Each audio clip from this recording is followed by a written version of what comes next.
Laura, how are you, lovely? I'm very good, thank you. How are you? That is really good. I am excellent, thank you. It's great to be here and meet you finally after seeing you on a certain app, which we'll mention later on. Exactly. But the sun shines out in Melbourne. We're at Left Left Field. Oops. If people can see that, sorry about that. No, you're all good. What have you been up to today? Today, I went to Pilates in the morning, which is something that I'm trying at the moment, which I'm really enjoying for a bit of a morning routine. It's very hard. And then I had a client, chilled out, ate some food, come here, and then I'll have about 5 clients this afternoon to the evening. Amazing. Yeah. So that's coaching clients. Coaching clients. Yes, sorry, I am a coach. Amazing. Yeah, that's all right. No, we were going to get into that, but it's like people are just like, clients? What do you do? Yeah. Sorry, guys. That's all right. Yeah. And so we met, well, really, like I said, Today. on the app, on the Bloom app. So if you haven't downloaded the Bloom app, make sure you get it. Meditation app. And we are the meditation Teachers, two of many meditation teachers. So what are Yes, your we are. meditations that are on this app? I have lots of different types of meditations. You do have a lot. I I have like 3. And yours yeah, is like, I your have name kept coming up. Yeah, I have a fair few. From memory, like the first time round, I think I recorded 11 in the space of like 3 hours or 3.5 hours. I've done a lot before, so like my clients usually get my meditations anyway. And then I did another 4 or 5. So there should be a fair few on there. You'll probably see, if you're on the app, you'll see my name pop up a fair bit. But there are lots of different types. There's types around enforcing boundaries, because that's kind of dealing with anger, which is all to do with boundaries. Anxiety. I work a lot with women around anxiety, predominantly because everybody who isn't experiencing anxiety nowadays, let's be real. People with, self-love problems, body image issues, all that kind of stuff. So there's lots of different types of meditations, or even like happy, enjoying your day, starting off on the right foot, those kinds of meditations. Different things for different people. So whatever floats your boat, really. There should be something there for you. So basically just download the app. The app, you'll find something. And follow it, because there's so many amazing, like it's incredible. I can't believe it's everything you want in that app for that purpose, and it's awesome. So it'll pop up here in the video and we'll leave the links in the show notes to that. But more back to you. What are you most excited about in life right now? At the moment in my life, I'm really... there's lots of different parts of my life, but right now I'm really excited that it is coming closer and closer to summer in Melbourne, because I am so done with winter. I'm just going to be really honest. I can't stand winter. I feel like really exhausted in winter, and I'm really excited for that sunshine. So that's what I'm most excited about. So seeing the beautiful sun right now. I mean, for those of you listening, you won't be able to see it, but for those of you watching, it's nice and bright out here. But in terms of my life, I'm very, very excited for what I'm doing with clients, like the way that I'm working with people at the moment. It's shifted in the last couple of years. I'm in my 3rd year of working as a coach, and it's very much shifted, but I'm very excited about where it's moving towards. Yeah. So this is what I want to get stuck into, because it's like, when did you start? Why did you do this? Why did you even go into coaching? So for the listeners that don't know much about you, and myself who doesn't know too much about you apart from what you post on Instagram and kind of having a look through there, what is a wrap up of your life from start to where you are now and everything that you're doing? Okay. All right. Get prepared. I'm just trying to think, how can I find chalk it all somewhere up? comfy and get ready for this. Yeah, someone grab some popcorn. You might be in for a bit of a ride. I grew up in Melbourne. I had a pretty, I think, standard upbringing, normal upbringing, pretty good, really great family. Ups and downs with family, as everybody has ups and downs with their family. Went to a pretty good school as well. I went to Caulfield Grammar, which is a great school, very, very good school, private school. Had some pretty prestigious. Very prestigious very school. Posh. Very posh school, yes. But we weren't at the posh one in Caulfield. We were the one out in Willers Hill. So the one where everyone made fun of you for riding kangaroos to school and that kind of stuff. I know it was a little bit of a joke between the private schools. I'm from the country, which is like proper kangaroos in the backyard. Yes, I do forget that.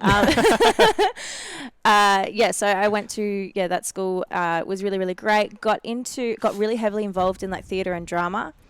Then got into acting actually as a result of all of that. Did a couple of TV shows, which was great. You look very shocked right now. As like an extra or like an actress? No, as an actress, yeah. Wow, yeah. any we would know? Jamaica Private School Girl with Chris Lilly. Oh my gosh, yes. Yeah, I did that. So that was fun. And I was that about was the 16, separate 17. one from Summer High Tire. Yes, it was. Okay. Yes. Yeah. Yes. So I was in that. And then I did another one called Nowhere Boys, which is like a kids show. If kids would know it, you definitely wouldn't know what it is. And then I did a couple of little tiny gigs with ABC and stuff like that. But did acting, which was fantastic.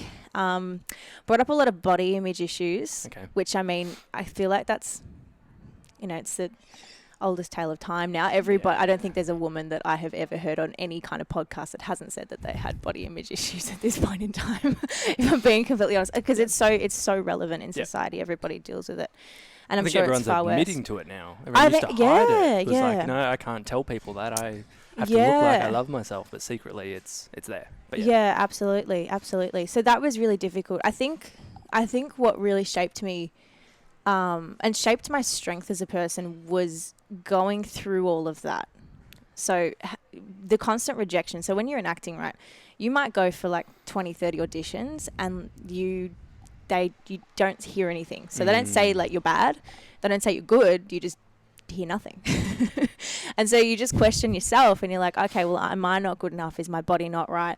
I used to hear a lot from, like, it wasn't something that was explicitly said, but it was just like, oh, you look a bit too curvy a little bit because you're going for high school students and you're, in your 20s, you look too curvy now. You can't, it's not working well. More mature. A teenager role. Yeah. But I was like, well, you're putting me up for roles that aren't my age group. Or like when I was in that age group, even still then I was being told that I looked too old.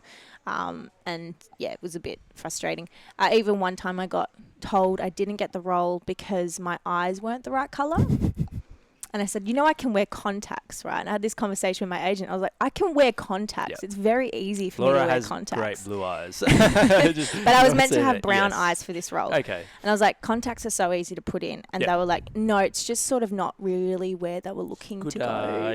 And it drove me nuts. But that was kind of what I was dealing with. I went to LA a little bit as well. Hated it over there and went, okay, this is really not for me. I really need to figure out something else to do because I'm not enjoying this. But I think from that, I realized that what I always wanted to do was make people feel something.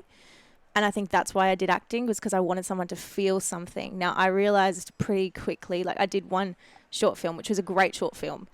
And there was an assault scene. And it was, the big screening was in, where was it? At the Astor Theatre. In Melbourne, in St Kilda. It was great. Yes. Yeah. And my whole family came, and it really, my uncles and my dad were sitting there like clenching their fists, so angry watching this. And I was like, this is not really the way that I wanted people to feel stuff. I think I've gone about it the wrong way. So I realized that I could make people feel good and feel happy through coaching, and that's psychology as well. I started studying psychology first year out of high school, then quit it because I went, this is too bland for me, to put it nicely. Nothing against it. Like, I'm back doing it now, but at the time it wasn't the right thing for me. And that's when you went overseas. Yeah, I did and go overseas. And you were acting in that period. So I was acting, I went overseas, I ran my family's business from age of 18 or 19, I can't remember exactly, but it was a bit of a blur. That whole year was horrible. But at about the age of like 18, 19, and that was tough because that was a dog kennel. So I won't swear, but that basically you're dealing with poo all day, all day, every day. My day was poo. Plus studying, plus acting. So it was a lot of work and a lot of dealing with a lot of people and all that kind of stuff. So that was also really, really great. Hard, but great. Very tiring physically as well, because you're out in the weather all day long and dealing with poo. Yeah. Which is really fun. It does sound fun. Sounds like a dream job. No, the dogs are fantastic. Yeah, for the right person. Yeah. Like, I loved the animals, don't get me wrong, but like when you find a bag of dog poo that is moldy from the Easter beforehand and it's now Christmas and it spills all over you, that's when you're like, okay, this really isn't for me. It was foul. It Cannot was really imagine. Foul. But yeah, so that I did all of that. Then I fell into coaching. Was studying something else at university. Fell into doing NLP, How'd you fall into coaching? What was that like, I heard, so one of my good friends, she's still one of my good friends this day, her partner had gone and studied it. And I spoke to him and I said, I want to learn more about communication. Should I go and do NLP? And he's like, it's fantastic. You're going to love it. Definitely do it. And I spoke to a couple of other people and I kind of was like, I don't know why. And you find this all the time. You don't know why you're meant to go somewhere, but you feel like you've got to do it. I went and did it and it was hard because it was very like time consuming and I was still working and I was still like doing lots of other things and still studying as well. So I was trying to fit in everything, which was tough. And I, within about 4 or 5 days of I'd done all the pre-study. So it's like 100 hours of pre-study before you even walk in. Whoa. And then on about 4 days in, I went, okay, there are young women out there that really need this. I have to share this. And then within 4 days, I decided to open a business. Everyone thought I was crazy, like genuinely crazy. I remember you need to be to start a business. Yeah, though. Absolutely. My dad turned to me and he said, "Oh, this will be a nice little experiment for you." And then he also said, and we laugh about this all the time now because it's totally different. 3 years on, I'm working fully for myself. I have many, many clients. I have people on a waiting list. Like it's a totally different scenario to where it was a couple of years ago. But he even said to me, he's like, "Well, who's going to listen to you? Like, what have you got that's so different?" And I was like, yeah, good question. I have no idea. Yeah. I'll figure that out when I go into it. And then I got into coaching. When I first started out, I was working in like really small kind of programs for people, and always worked with predominantly young women. That hasn't really changed the whole way through. I feel like that's where I most want to work at the moment. Yeah. And that's basically why I got to where I am in the shortest way possible. Yeah. It was a great wrap up. I'm sure there's so much detail. We're going to get into that as well. But I think we had a good chat before we jumped on, and going into working with younger women and stuff like that. Why do you think that's so important right now? It's so important. All your clients are women, yes? Every single one is a woman. Yes, yeah. I have worked with a few males in the past. But I haven't found it nearly. I think for me, because of where I want to put my business and who I want to work with, working with men, I feel like there's so many more people that are better equipped to do it. Yeah, you've That's got all I have to say. your area of expertise, your you say niche or niche. Niche, shtick, yeah. One of those. Yeah, I have my thing that I really enjoy, and I find that I get the best results for women of a certain age group. Yep. And then everybody else, I'm sure I could definitely help them. Don't get me wrong. I don't think I wouldn't be able to give them some sort of advice or, be able to help shift something for them. But is it my is it my pull? No, not really. Yep. So I'm pretty upfront and honest with that. If I get people inquire that I'm male, I always say, look, it's not really my thing. Like, I'm happy to talk to you. Potentially, maybe we could figure something out, but it's not my thing. Yep. But yeah, so I predominantly work with young women. And the reason why I do think, because that was the question that you asked me, the reason why I do think it's really important that I am working with women is because of the day and age that we're living in.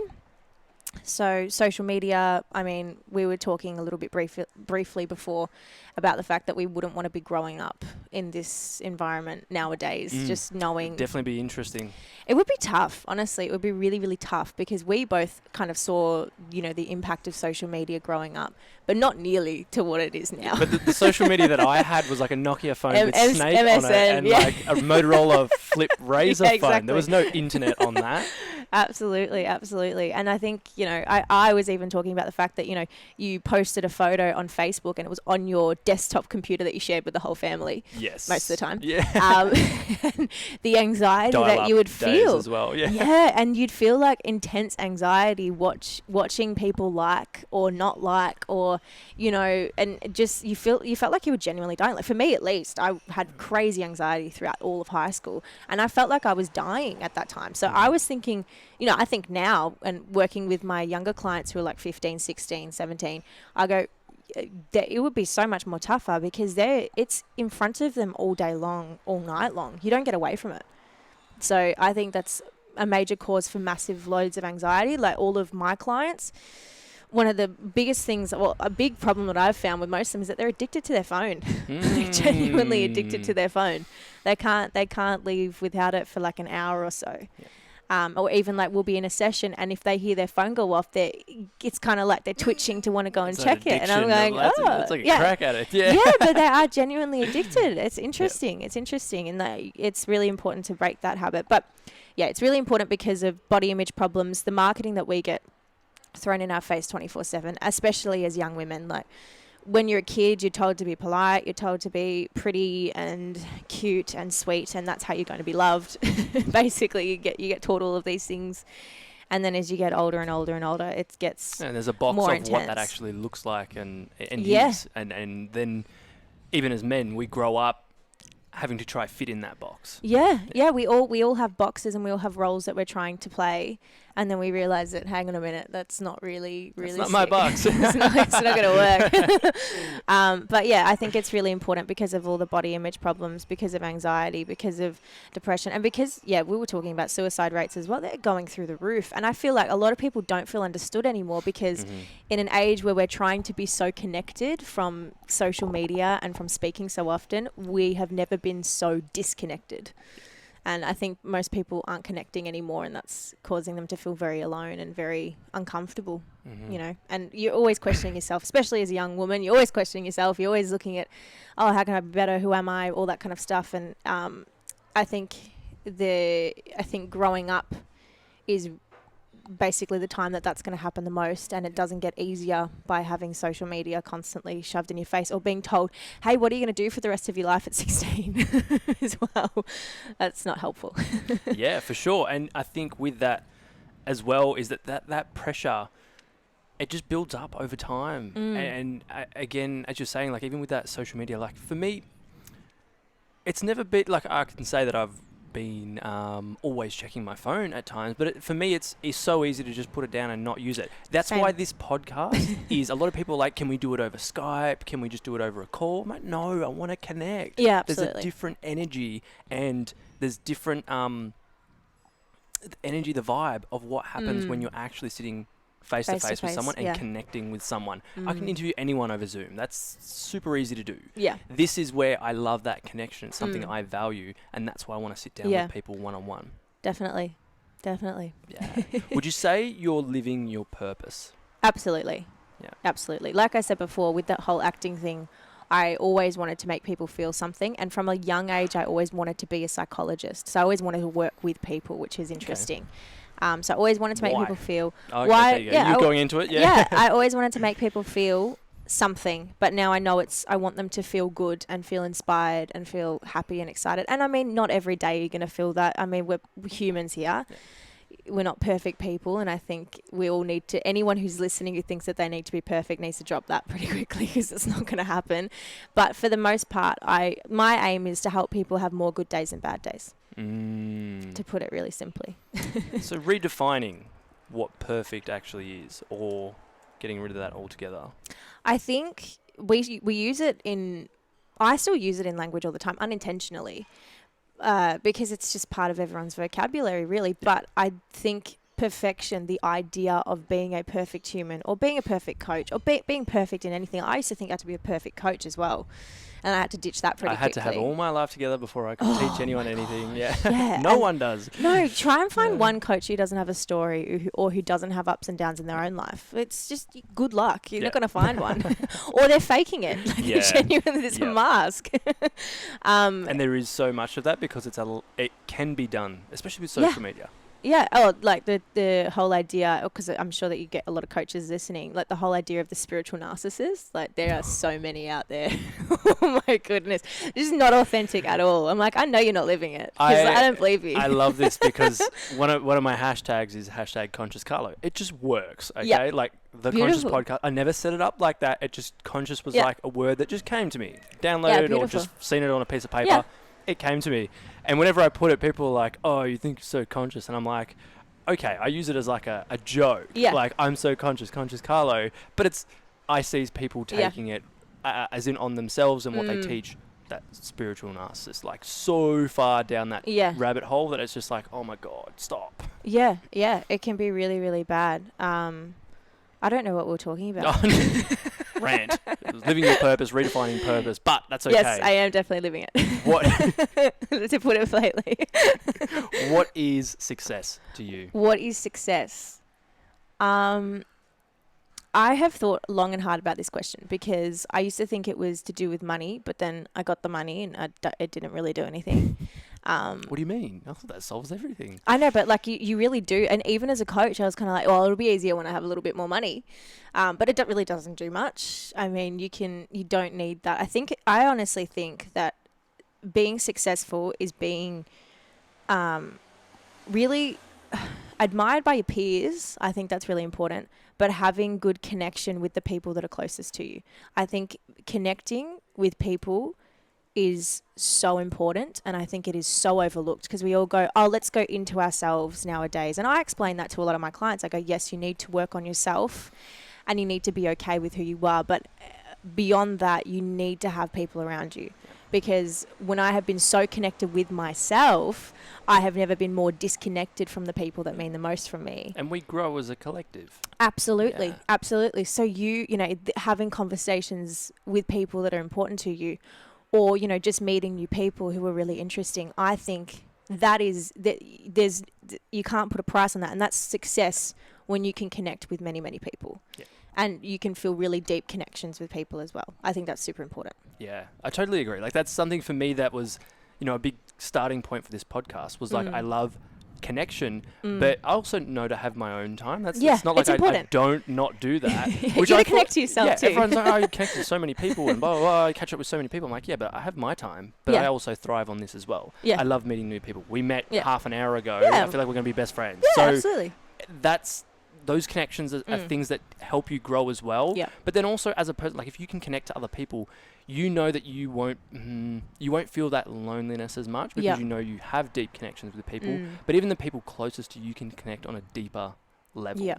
Where if you have to, for some reason, a situation comes up and you have to move country or move jobs, you're not going to have that anxiety of, I'm not going to know anyone, or I'm not going to be able to connect with anyone, I'm going to be by myself. No, I'm just going to meet someone, connect with them, and see where it goes from there. Yeah, I feel like we need, as humans, to connect with each other. If we lose that, and that's what I think, because people feel disconnected, and that's why everyone feels so alone in the world, and they get so much anxiety and so much overwhelm, thinking, oh my God, no one cares about me, I'm not worthy.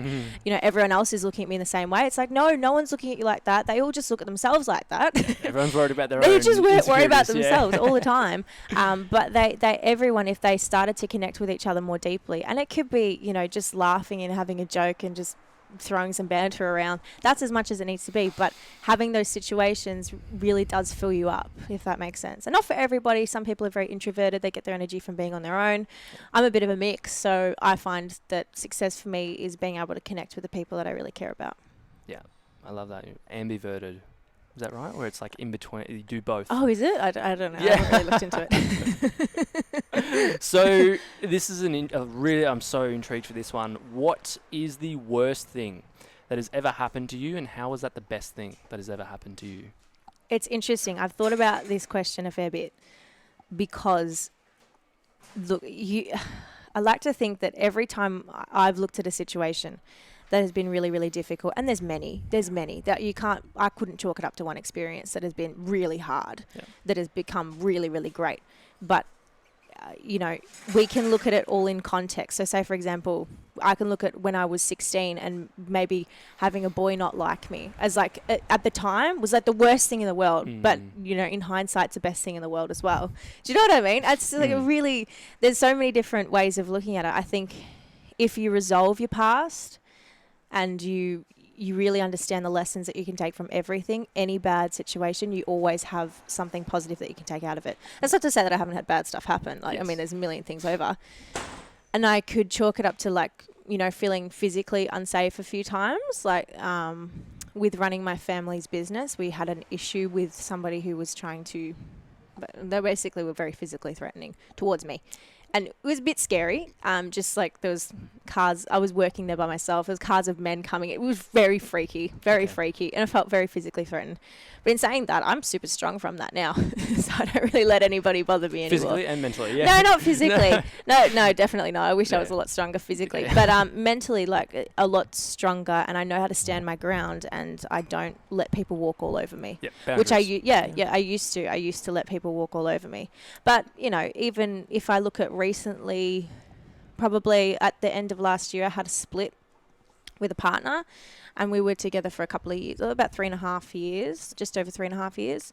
That was really hard. Yeah. That felt like for a while there, for a couple of weeks, I felt like I was like it was my heart was being ripped out of my chest, and it was awful, really, really awful, but really great. Like I'm so happy that happened. Nothing against him; he's fantastic. Yeah. He's a really great person, but I think he'd say the same because we were just so not right for each other, and it wasn't that we didn't care about each other. We cared about each other so much that we didn't want to hurt each other by saying this isn't right for either of us.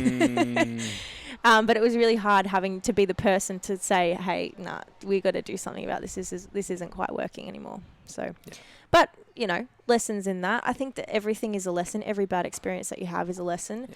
But you have to be in the right place to be able to look at it like it is a lesson. And go, what did I learn? What can I take from this rather than how did this harm me or make me broken? Because it didn't break me.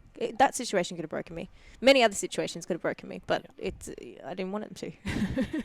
It's so good that you have that perspective as well, because like you said, there's so many things that have happened and will happen, it's having that perspective of, okay, I'm going to learn something from it. So my question is, and I love asking my friends this and just anyone I meet, does everything happen for a reason, or does everything happen and you give it reason? I think there's a mixture of two. Like, I think there's the ability to be able to manifest and choose what you want in life. And then sometimes there are external events that don't necessarily have much to do with you, you know, at all, but you can't control the fact that they do happen. Does that make sense? So they will happen anyway, regardless. And you kind of, you do have to just go, okay, I need to take something from this, because if I don't, I'm going to end up in a psych ward. So you have to take something from everything. But in saying that, I do know from the work that I do that you can put things into your future as if they're already going to happen, and then be able to create your future powerfully. But again, if it is not meant to be, I don't think it will be. You know, you could really want something, and if it is not the right thing for you, your gut intuition or the bigger part of you will not guide you there. It will not allow it to happen. So, yeah, I believe in both in a different way. Yeah. Does that make sense? It does. It does. It's interesting because people are like, am I right? Is my answer right? And I'm like, there's no right answer. It's whatever you believe. Yeah. I believe in both, and I've had times of my life where I believed in one more than the other. Yeah. But I think they both work really well in different situations, and whatever helps you deal with difficult times best is what you should use. Whatever works for you. Yeah. Whatever works best. I totally agree with all of that. One thing that's come up from before and just came to mind was that point on anxiety, and we were talking about this before the podcast as well.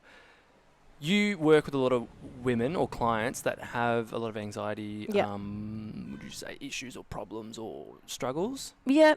Well, that like majority of my clients, probably about 80 to 90% are clinically diagnosed with anxiety when they start working with me. And your role in that is to help people alleviate that anxiety? And get rid of it? Well, see, I used to say, let's get rid of your anxiety. I think that is a ridiculous notion now, to put it in the nicest way possible. Sorry to insult anybody if I'm insulting you. So sorry to disappoint anyone. Yeah, sorry about that. Wait for it. There is method to my madness. There is reasons why I think that, because I think anxiety and fear in general is helping you in a way, because it is only trying to keep you safe. So telling you we're going to get rid of all of your fear for all of your life is like, well, why? That doesn't make any sense. I want to, 1, understand it, 2, know where it comes from, and 3, have better ways of dealing with it, so that yes, it does decrease. Like, I have a lot of clients who have worked with me who were on very high, you know, they were on a lot of different kinds of medication, and their doctors don't understand why they can come off it, you know, because they're just understanding it. And yes, it will come up here and there when it needs to. because it's trying to teach you something, or because, you know, you are in a life-threatening situation where you need to experience those hormones come through your body to make sure that you fight or flight. That's why they're there, That's why they're there. But I think that is saying that, you know, you're going to get rid of your anxiety. Yeah, you'll get rid of a lot of the unwarranted anxiety and the unwarranted worry that you'll feel, but it might pop up here and there. But you'll know what to do when it comes up. Does that make sense? Yeah, for sure. So do you have any, I guess, methods that you could share? Okay, we could go on a whole other 3 other podcasts for this, but like, is there anything that you've seen that is really simple that people can do? Because I know, like, for a fact, like, anxiety comes up every now and again. A lot of people that I talk to, it's very, very common. Yeah. And it's not to say it's common and it's bad. Well, I think there's not ever been a person that hasn't dealt with it. Yeah. Truthfully. Like, because it's different forms and people call it different things. Yeah. Like, my partner, he calls it, no, I'm a bit nervous. Or I'm a bit overwhelmed. And I go, you're anxious. And he's like, no, I'm not. I'm like, you're anxious. But it's all right. It comes up in a different way. We all label it something different. Or it might be, I'm super stressed. You know, I'm just stressed. I've got this stuff going on because I'm super stressed. But it's still the same. The same feelings or the same symptoms are coming up. We just have different ways of labeling it. I don't think there's a person ever in the world that hasn't experienced it, because it's been around. That fight or flight response has been around for thousands of years. So we just now associate it with an emotional event rather than a physical event, like someone's actually going to try and attack us. So we deem things as dangerous in a different way. Our mind still deems things as dangerous, though. Does that make sense? Dangerous on social media and... we think that's dangerous. Yeah, we genuinely think like our mind takes whatever we think. So we go, the stakes are so high on this, I need to get as many likes as I possibly can. Right? Or, you know, now that Instagram doesn't have likes, maybe on Facebook back in the day or wherever. But, you know, the stakes are so high. Like, I am not enough if I don't have this. So your mind goes, yeah, you aren't. Yeah, you're right. Let's bring up all of that anxiety. Let's bring those hormones so you can really feel that. And you can do something about it. Does that make sense? Yes. It's so deep. We can go on that. And it's like, there's some more questions. Okay, so is there something where you start off with people that would be really valuable for someone listening, that they can just, I guess, identify it and also relieve? With anxiety? Or okay. I look at anxiety like this is the way that I like to frame it to everybody. And I found that this has been incredibly helpful for everybody. All of my clients, I mean, when I say everybody. I like to say anxiety is like a toddler that you carry around and that you're holding hands with all day long. And toddlers tend to have overreactions to basically everything. Have you ever gone down a supermarket aisle and you see this child like screaming and you're like, just shut up. Like, why are you screaming so much? It's really annoying. You know, and their parent is like, what could possibly be going on? Like, what is so wrong right now that you are screaming your lungs out and that you're feeling, having such an emotional reaction? And I like to look at anxiety like that, because sometimes we don't understand why that anxiety's come up.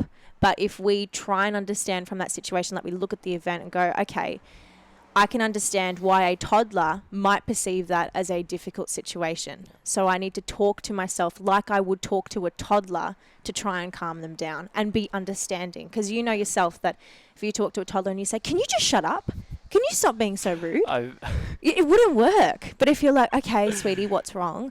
Talk to me. You know you're loved. You're okay. It's all right. Let's talk about it. And you make them feel calm. Nurturing a child in that situation. It's nurturing a child, yeah. It's kind of like the inner child work, I suppose. But I just explained that, you know, it is like talking to a toddler and dragging around a toddler all day long. And you have to be kind to that toddler, because you've got to be kind to your anxiety. Because one, that's accepting it. And two, it's allowing you to reframe it in the moment. Yeah. Does that make sense? Yeah, 100%. I've got 4 nieces and nephews under 8. Mm-hmm. So you see a lot of tantrums then. Yeah. This works like really well for you. Like my little nephew, Alessio, cutest thing ever. You'll see him on my stories and stuff. He will be all laughing and great. Yep. And he'll pick up something and go to tip it, and I go, don't do that. And he looks at me and goes... and then I'll be like, no, don't do that. And then he'll just crack it. And it's like, because they're in the moment, learning, because that's my reaction, is because don't have any children, so I don't know how to deal with it. But also that's how sometimes my parents reacted to me. So it's just a natural reflection on that. But if I was to go, okay, hey, maybe don't do that because it's going to make a mess. Lift it up and then not be, I guess, as... or even say, hey, can you lift that up for me, sweetie? Yes. Instead, because then they will be less likely to pour it down or whatever it might be. Because as soon as you say, don't do this, all the child thinks is do that. Yeah. I can't do that. Well, I'm going to do that. Yeah. But yeah, I like to look at anxiety like it's a little toddler screaming. Yeah. I love that. What advice would you give your 16-year-old self? So I would, if I was talking to my 16-year-old self, I would honestly not want to interfere too much. The reason why is because every single experience that I have had has led me to who I am today. And I think if I didn't have those experiences, I wouldn't be the person that I am. So if I gave myself advice, I think it would kind of defeat the purpose, because I think I would listen to myself. That's the thing. I would listen to an older version of me. But in saying that, I would probably say, as much as it seems like it's not going to be okay, it absolutely will be. And you will have ups and downs. No, that's true, but that's going to happen to anybody. Mm-hmm. You know, you're not any different to anybody else. And know that the ups and downs will shape who you are, and they are there to help you. Does that make sense? Yeah. Amazing. Would she listen? Oh, no, you did say she would listen. I think she would. That's why I don't want to interfere, because there's so many things that I could explain. There's so many bits and pieces that I'd be like, I want to shake you from this. Like, please listen to me. Stop doing this or start doing this. And but if I did that, I wouldn't. From the journey. Yeah, it would take away from all of it. And I think every single experience, all of the ups and downs, are so important. As much as they don't seem it, they are important. You know, at the time they seem horrible, and you're like, can someone just wave a magic wand and fix me? But you can't. How do you think people can become more fulfilled in life? I think people can become more fulfilled by ditching the script. So ditching kind of the little boxes that we all give ourselves, or having to make sure that you live inside of a script. I remember for me becoming a coach quite young as well, I had a lot of people really doubt it and really, How can you tell people how to live their life when you're only... young. Yeah, you can't do it. I had a lot of people really doubt it and really kind of... I actually got really belittled, and I kind of got a little bit of bullying from it, to be honest. I'm not even going to lie. But in saying that, again, makes you who you are, so I'm not mad about it. But I think... Yeah, I think for me, ditching the script, knowing that it was going to be hard a little bit at the beginning, was really fulfilling long term, because now I have the people around me that are great. Yeah. But again, you know, ditching that script, knowing that you don't have to fit into that box, is super important, because a lot of people and a lot of kids in high school especially are taught that, you know, you've got to go to university as soon as you finish school. Then you got to get a job, then you got to buy a house, then you got to get married, then you got to have children, and then you have to pay off your mortgage until you're 65 or whatever age it is. They're kind of like, that's the box that you meant, you know, that's the script that you meant to follow. And everybody that I know that's tried to follow that script has wound up miserable. So ditch the script to find what makes you actually happy, and experiment. There's never going to be one thing that's going to make you happy. You're going to have to change it. And I think if I ever stopped enjoying coaching, I'd stop doing it. I'd just find something else, because life's too short. Do what makes you happy and do what you enjoy, even if it looks like it's a tough path, because it's more fulfilling. And I think with that, people have that fear of trying, of making a script and thinking it has to be exactly this way, when I know for my life, it's never gone exactly that way. No, you can get there. It might take a few detours and stuff, but getting to that actual, living by that plan exactly, it's good to map it out. It's good to have goals and ambitions. Goals are important, a mission and a vision for life, because that gives you a direction. Yeah. Because I know a lot of people that I see online are just like, I'm just going to let it happen and this and that. And that's okay. I'm not fully against that or anything. But if you have certain things you want to do in life, like get married, like have children, like have a mission in life to impact people, to a charitable mission or something like that, you need direction. Yeah. You just allowing it to happen and not doing anything about it is a great way. For you to take action, take inspired action. Not doing that is a great way to end up in the same spot for many years and to be disappointed. Yeah. But that whole script of like I'm so intrigued to what script do kids believe now? That's something in me that now working with teenagers and stuff like that is like, what do they believe? What are they looking at? Because I know for me, it was definitely that script that you said before was that's what we do. Yeah. I've found that it's one or the other. You either completely go with the flow. I don't really care. I'll figure it out when I get there. Or I have to do this because my parents did this, or I have to do this because the pressure's high. I've got to make, I need to make enough money, blah, blah, blah, blah, blah. So it's usually for me, I've seen it's either one or the other, and you flip in between. But I always like to think when it comes to goals, it's important to have them, because if you don't have them, you don't have any direction. There's no reason why you get up in the morning and do what you need to do. I think that's the same in every kind of area. But you've got to look at it like, okay, I want this or something better. Yeah. And the something better is the other path that comes up, if it comes up. Because sometimes it won't and sometimes it will. But I always like to keep the mentality when setting goals with clients, or even setting my own goals, that I want this or I want something better. Oh, I like that. Yep. Mine's different. It's like, for example, manifesting everything I desire and more. Yeah. Yeah. Or better. Yeah. I like that. I'm going to start using that one in my journaling. Beautiful. I like it. If this was the last time you seen me and I asked you to teach me something tangible I can use every day in my life to improve my life, what would you teach me? I want to be nosy, and I want to ask you, what are you most struggling with, so I can give you something that you could actually use, rather than me just plucking something out of the air or out of the ether going, you could probably use this, because I don't think that's as helpful. Okay, something I have focused on a lot, especially with some coaching friends, is confidence. I'm lacking confidence in my life. Yeah. Okay, beautiful. And I would admit, like in certain parts, there is confidence. There is lacking. I am lacking confidence in those areas. Okay. Yeah. Confidence is a muscle. So start off with that, knowing that you've got to build it up and build it up and build it up. It's like you're going to the gym. You're not going to have muscles from the gym if you don't go. So you need to, you have to actually decide to consciously work on it, but talking about it with the right people as well, and even potentially just focusing on those areas of which you're confident and you're great in those areas, and knowing that the other areas that you're not so great in, or you don't think you have as much confidence, that they'll start to boost up as well. But one step further, even if you do have coaches that work on resolving the past stuff, go back to the past, figure out why there was a lack of confidence, why there was self-doubt, and where that came from. Deal with that, and the confidence will come back up again. Yeah, because it's already there. It's not like it's not there. You just have to let it out a little bit. It's not like that muscle's not there. All the muscles are there. The muscles are there. You just haven't used them in a while. Yeah. Right, and especially in whatever area it is, or maybe it's a totally new area and you've never used confidence in that area before. So why would you expect it to just be there all of a sudden? It's not going to happen. You've got to do the work. I love these analogies.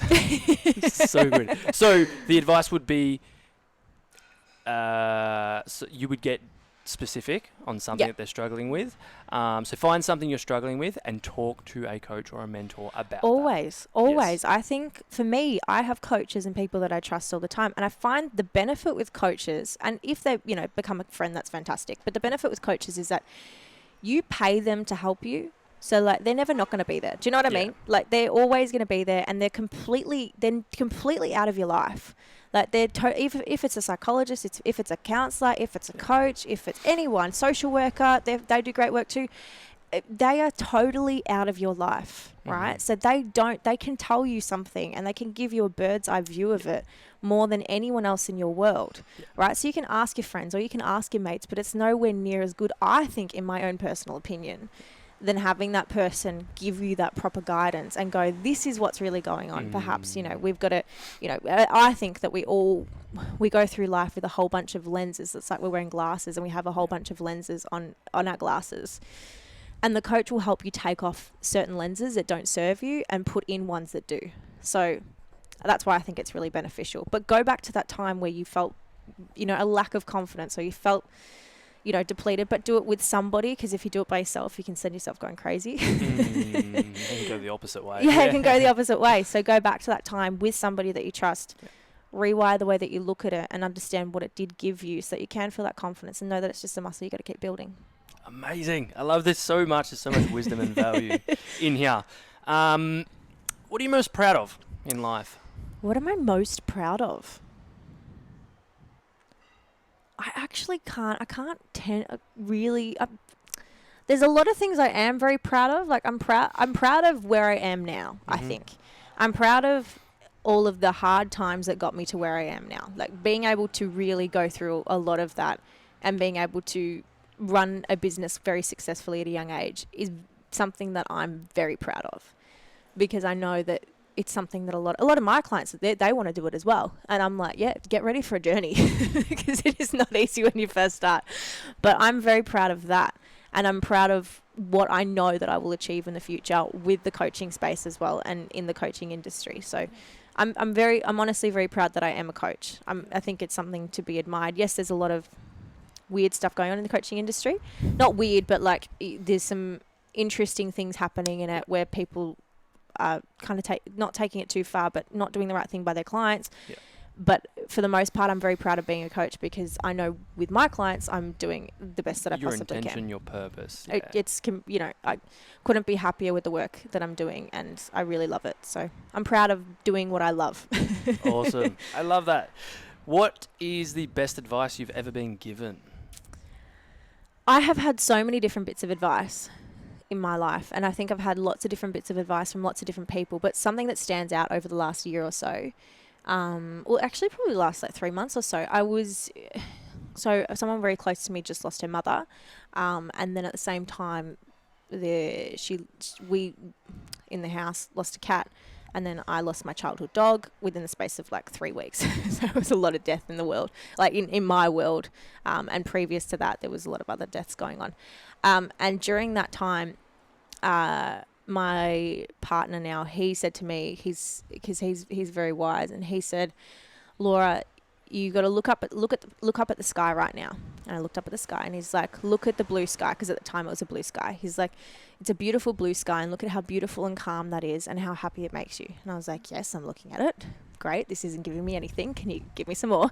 And then he's like, sometimes there's going to be clouds, and there's going to be really dark clouds, and there's going to be storming clouds that are going to make you feel horrible. And, you will feel depleted, and you'll feel upset.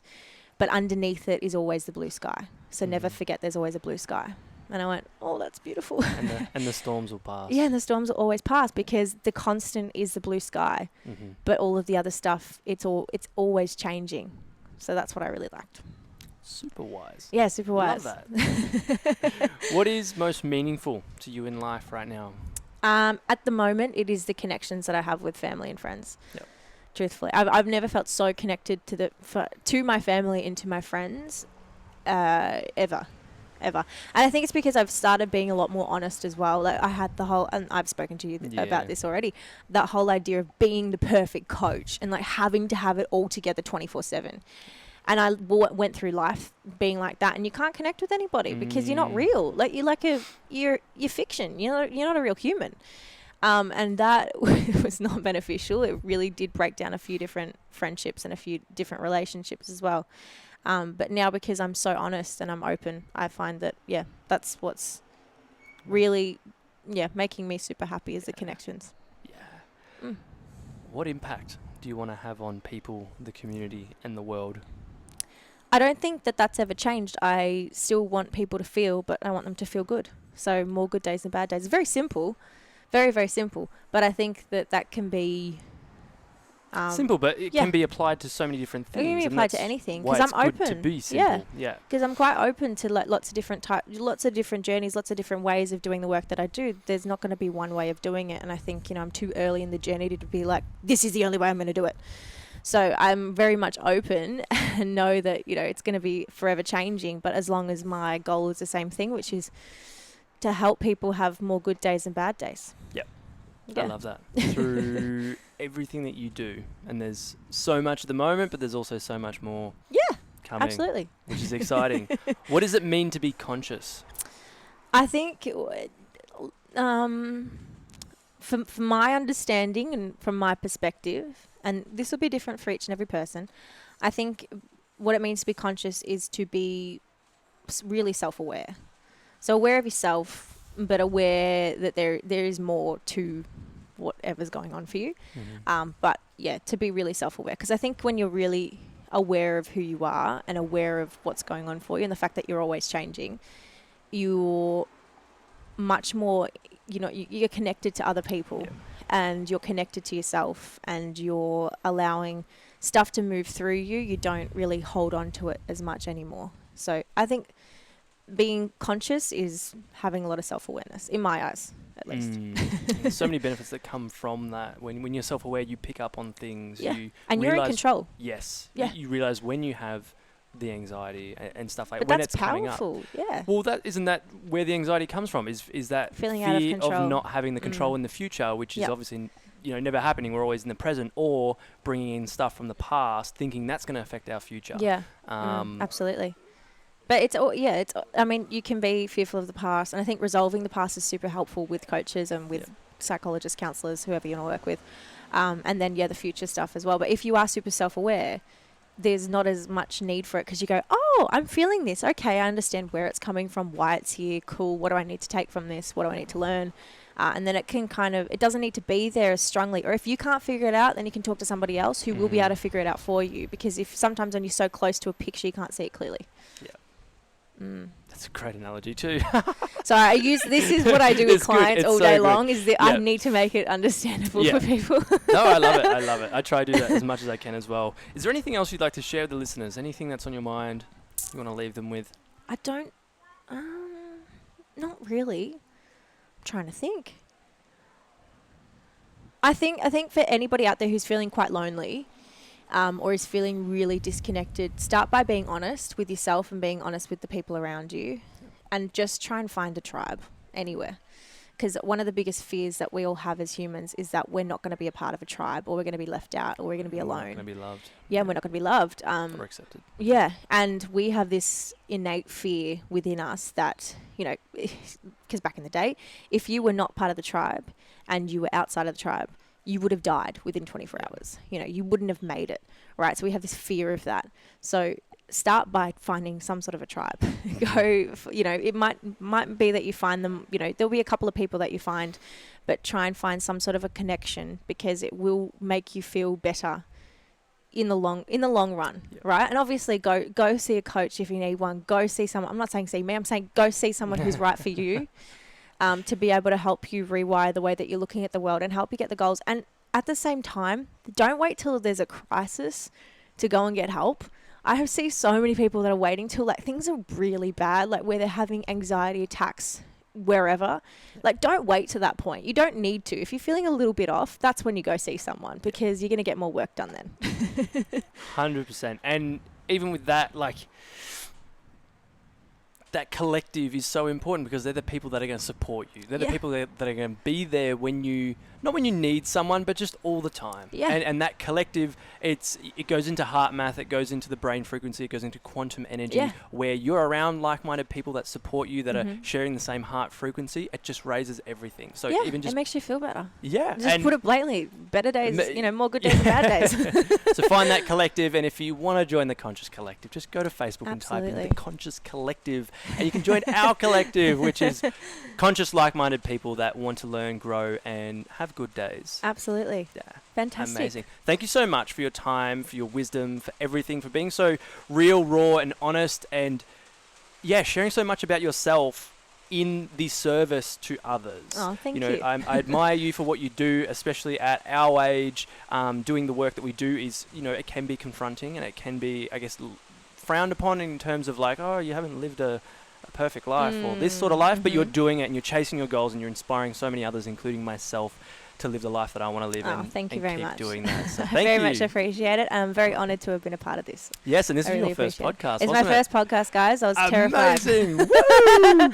Absolutely crushed it. So thank you very much. If you want to connect with Laura or myself, where can they connect with you and see more of your stuff? Probably on Instagram. So it's just Laura Grady Coaching on Instagram. Yep. And that's basically the best place to connect with me. Everything will be there. Everything will be there.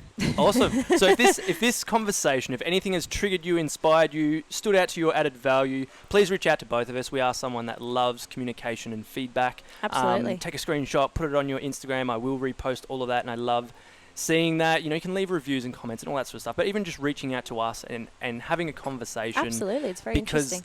That shows that what we're doing is impactful. Yep. And is sharing the value that you want to hear. And I can't wait for our next conversation. Absolutely. And whatever else we have planned for the future. Fantastic. Until next time, take care.